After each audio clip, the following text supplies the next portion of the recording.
Asinan rambutan. Hari ini kamu bikin asinan rambutan. Resepnya pakai 1,5 sendok makan bon cabai level 30, 5 sendok makan gula pasir, dan 1 sendok teh garam. Jangan lupa tambahin perasan dan potongan jeruk nipis, terus masukin ke kulkas deh biar nanti makin seger. Asinan rambutannya sudah jadi. Wah, mari kita coba. Wah, seger banget.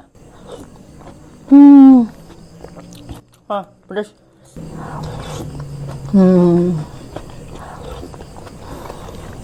Cocok nih buat buka puasa, seger. Kalian wajib banget coba bikin ini di rumah.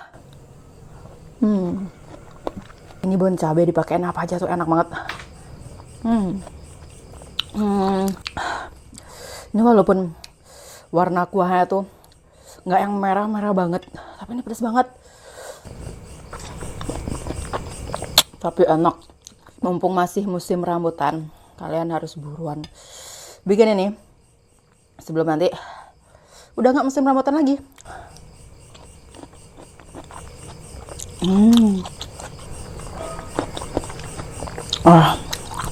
Ini makan dingin-dingin gini enak banget.